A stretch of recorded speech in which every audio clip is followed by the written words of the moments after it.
Hi and welcome everybody. Thanks for joining this virtual guided tour through the exhibition. This exhibition is called Tombola 3 or Tombola 3, and it's based on a concept by the artists Heti Prak and Teresa Kaselitsky. They've already done this concept twice, and usually they invite two artists who are somewhat connected. They are usually not an artist team, but maybe they're friends or lovers or at least acquaintances, sometimes also family members, and they challenge these two artists at a time to collaborate. So everybody who they usually invite for these shows is asked to think about a topic and a material and to bring those in a joint meeting with other artist teams that are invited. And all of these topics and all of these materials are thrown into a raffle. And then during the raffle, each artist team picks one of these materials and one of these topics. And in the end, they have to collaborate with those materials on those topics. So it's a little tricky and it's very challenging. And in Linz, we did a version where even the artist teams were not sure who they would get as a team member, because also the artists were put into the raffle and it was totally randomly selected. For example, Dasol collaborated with Beate Gatschelhofer, and they didn't even have an idea of it, like who the other person was. So it was very challenging. Sarah, on the other hand side, who's new in the Experimentelle, she got Miriam, and so they vaguely knew each other, but now, of course, they know each other too well, I would say. So it was all very fun, and it was really nice because there were many people from other departments joining, and I think everybody did an amazing job. I'm super happy how it went. So far, it was a bit challenging to prepare the show because of all the shutdowns, and we had even a COVID case during the lecture and everything, but we are proud and confused at the same time that the show is actually happening the day that it was supposed to happen since like 5 or 6 months. So it has never been postponed, which is almost insane. And we're actually here. Wow. So if there are no questions so far, I would just take you for a little spin with Sarah on the mobile phone. Is that okay for everybody? Yes, great. Should we start with David and Noel? So Sarah, maybe you can just show the...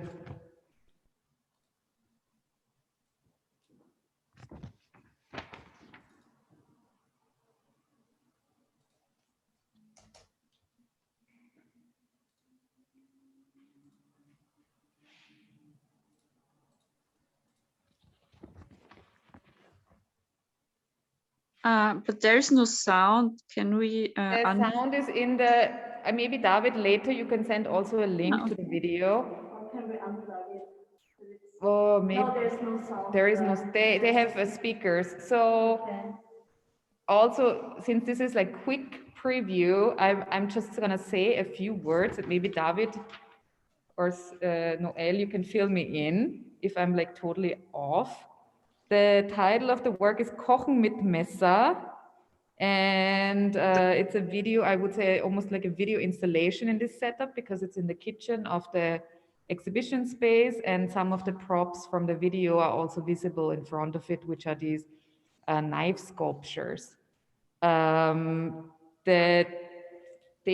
got the topic flesh and bodies and the material Messer, so knife, out of the raffle, and were both, I think, very confused and shocked at first. But then they started to deal with men in cooking shows and the creepiness of men in cooking shows, and like testosterone loaded, basically the chef, high-end cuisine chef world. And in the video, both of them they have all these kind of costumes like chefs, and they use some of the slang, and they're trying to prepare a wonderful, healthy smoothie as macho as possible. Noel, would you want to add something to that? I would just add that it was also very important for us that the smoothie contains a lot of protein to gain some muscle. Yeah, and they also it's wonderfully flat in its humor. Like there's also many measurement devices to prove that they always have the biggest fruits, you know. So I think that if I would say more, you know, I think you should come and see the whole show. It's actually wonderfully, also quite impressive how well they're acting in the dude world. Like Yeah, David is like an excellent Austrian YouTube star in this whole thing. Okay, Sarah, should we move over to actually Darsol's work? Maybe you can, Darsol and Beate. Maybe a few close-ups. Yeah, I work with Beate. She studied in ceramic.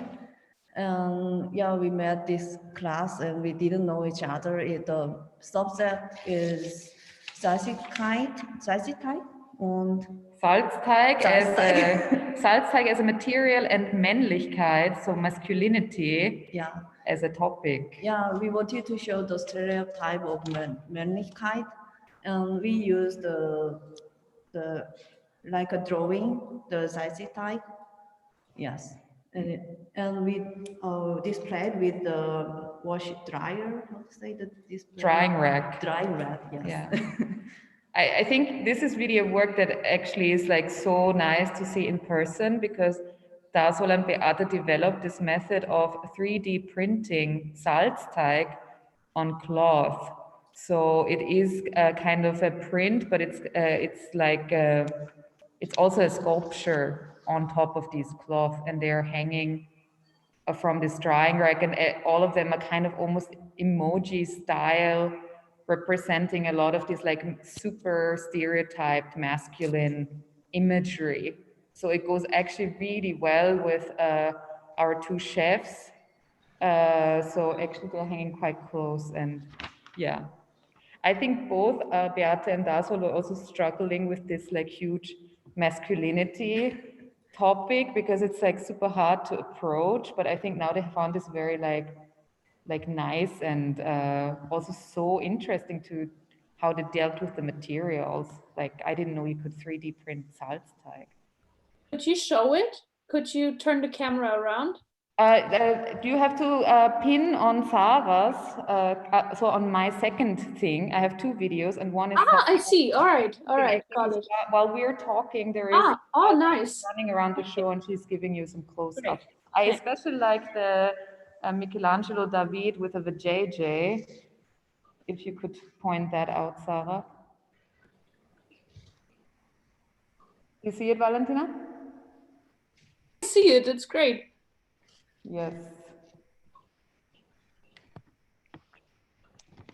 Okay, amazing. Fantastic works, really cool. I know, we are like, it's like the best, you know, just, you know, send people home for a year and they will do amazing works afterwards. Which is a weird bridge now to the next work by Mimi Neitsch and Magdalena Berger, also a team that had no idea of the other existing. And they got menschliche Botanik, so human botanics, as a topic, and carpet or rug as a material. And we now switched it off. It's this, Sarah, usually this piece of fake grass is moving over a sentence that says, ein sich wiederholender Sonntag, a repeating Sunday. And there is also a small booklet with a poem about that kind of, this feeling that since a year, we're kind of stuck in repetition. I don't know if any of you know this movie Groundhog Day or something. So it's a bit like you kind of do the same stuff and it's not moving forward, and kind of like you age every day, but we're still stuck in this like quarantine Corona stuff, and it's very nicely written and very poetic, but also kind of a bit on the verge of, oh God, I just really want to like, you know, move on to the next day in a way. So, and this artificial grass is moving over the sentence back and forth in like an endless loop. Can you read the poem? Sarah, do you want to read it? It's actually quite long. It's like this whole little folder. So maybe it's a bit, maybe just like a little paragraph, like this one.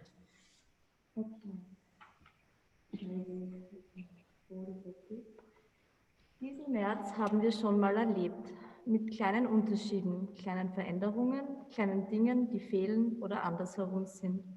Diesmal und doch immer gleich, immer dasselbe, dasselbe Haus, derselbe Ort, dieselbe Stadt. Yeah, and you can take these little folders, and actually at the end of the show on our final day, we will also have a little brochure printed about the show. So everybody who's interested in picking one up, our last day is the 27th of March. And you can just come by, and will have like 200 of these brochures just to give away with pictures. And Mimi and Magdalena's text will also be in there, so you can read the poem then also and bring it home.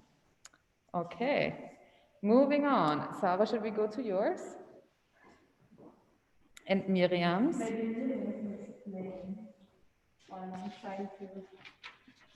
Yes. Miriam, would you like to start, or should I introduce you to? You can, I'm pleased if you would introduce me. And okay, I will introduce you. So this is Miriam Pranta and Sarah Schmidt's work, and they obviously knew each other before, but not so much. No, not really. So it was also interesting for them to collaborate on a very intimate level, I would say. They, as a topic, got memory, and as a material, ceramics. So the work is called Kauramics, Chubadoo Back Time. And both of them, because they couldn't really meet, because immediately when they started collaborating, everything was shut down, and they decided to kind of make their own interpretation of ceramics out of chewing gum. So they departed from this childhood memory of, I think it's actually a very Austrian or German speaking thing to have this Setzkasten, which are like these tiny collector's boxes. So usually little children put in whatever they get from the Kinder Surprise, or like small little tchotchkes are usually starting their own little collection of toys, like tiny toys. And both of them had one when they were kids growing up, and they both kind of felt that it was such a weird time, especially with body fluids being so dangerous right now. They wanted to kind of remember their childhood and recreate their own Setzkasten in a weird way, where they kind of were buying and dyeing chewing gums and making those little sculptures out of like the chewing gum, and they're like 2020, 21, maybe Corona saliva. So it will be a kind of a time capsule, and that's how they dealt with this notion of memory. Did I explain it okay? Yeah, thank you. Thank you. Miriam, okay, nice. And so they also made these little boxes which resemble the actual Setzkästen they had, and Miriam used air drying clay, and Sarah used Salzteig as a material. So the funny thing is they got ceramic as a material, and they used all kinds of ceramic-like materials, but no actual ceramics. How rebellious. Nice. Okay, so our quick view, we're moving on. And this is the work that everybody, like I got scared walking in here today because I forgot that it was here. It's Malina and Daniela's work. Maybe Sarah, you can just film a little bit the... Oh, sorry, that's what we forgot, that your title actually is Keine Angst, Madame. Ah, yeah. Keine Angst, Madam. Exactly. So Daniela Goodman and Marlena Mertlich. Also, I think, Marlena, correct me if I'm wrong, you didn't know each other before at all. And their work is called Egomany. They got as a topic camp and as a material theater. So actually somewhat close, and which I think is the most difficult thing ever, to get something that kind of makes sense, you know what I mean? And but I think they totally like worked so hard to get the camp right, because I don't know if you guys remember, a few years ago they had camp as a topic for the Met Gala, and nobody knew what camp was, and so everybody got it wrong. But I think Marlena and Daniela pulled all the stops on the camp wagon. Haha. So they made this doll, which can be anything for whoever owns this doll. It can be your best friend, it can be your lover. It basically can do so many things. Hi. And whatever this doll can be for you, they're explaining in a video. So when you enter as a viewer, you can actually already interact with the doll, which Sarah is doing at the moment. You can sit right next to them. It's not like a he or she, it's kind of a non-binary creature, so you can kind of project your desires on them. And immediately you get a little pat on the shoulder, because the arm of the doll is kind of holding you, and you're kind of having already a joint TV moment together. And together you can watch this video of Daniela and Marlena performing and interacting with the doll, and kind of as almost like a selling show again. Yes. Oh. Yes.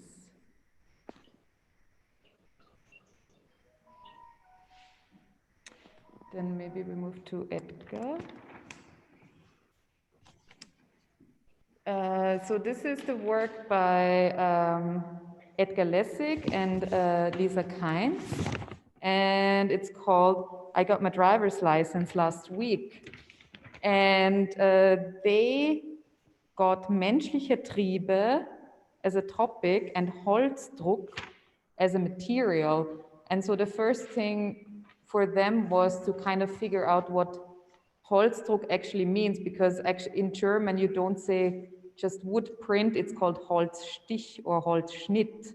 So Holzdruck kind of sounds a bit like pressure from wood and not usually a print, and they kind of went with this as a method, how to press things and how to use this material wood in a different shape, which for them ended up to be paper.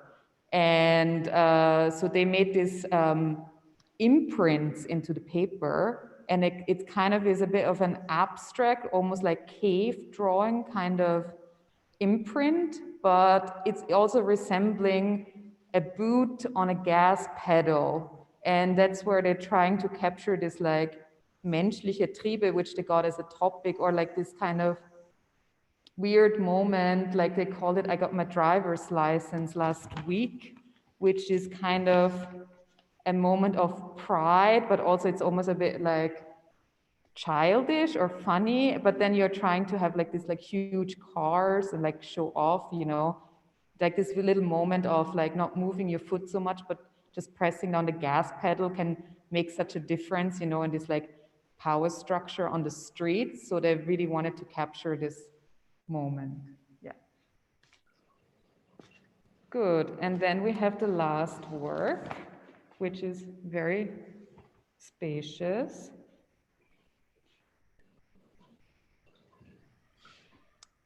And this is the work by Christian Azzuni and Laura Pöld. It's called Hot, Stiff, Clear, Soft, Ripped, Cold, Blotchy Bodies. And they got as a topic straight stretch stitches and as a material Stoff. And so for Christian and Laura, they first were like so confused because straight stretch stitches is already kind of a tongue twister in itself. And so they were wondering if they should even approach it on a level where they're like, okay, we're just going to deal with the content of whatever straight stretch stitches mean and Stoff, or we're just going to deal with it in a way where we are like, actually, maybe it's just about it being a word play. So in the beginning, they just thought, okay, we just cross out the STs in all of what we got, because we got straight stretch stitches and we got Stoff, but it could also be rate ratched itches and off, which in a way makes sense too. But then again, the kind of went into this, because itches as well as stretched is a very kind of like bodily word. So they felt really attracted to that and kind of tried to deal with this kind of skin situation. And off could also mean just like out of nowhere, but in a way they also captured Stoff, because they made these sculptures from gelatin and agar-agar. So it gets really skin-like and intense. And I think, you know, with gelatin and agar-agar, you also have this kind of vegan or vegetarian or like meat eater discussion, because it's kind of like gelatin is such a weird material, like that is made from the like nails of animals, like toenails and the hooves. So it kind of gets into like this whole very like bodily sphere. And then they also stretched things over these metal poles and really like took the material to its border and then had the materials dry on the support structure. So some of them just got the shape from like hanging and being like pinched by the metal bars and got dried onto the metal bars. And yeah, so they, yeah. Maybe actually interesting for you, Katrin, to check it out. It's I think it's a bit like what you're interested in usually. Okay, that was the quick preview. Are there any questions? We can also totally answer them when you come here later, hopefully. Yeah, Should I come with that. the record? Should I finish now with the record? Yes, maybe just finish it. Thank you. Come. We also have opening hours. Just check it out and come.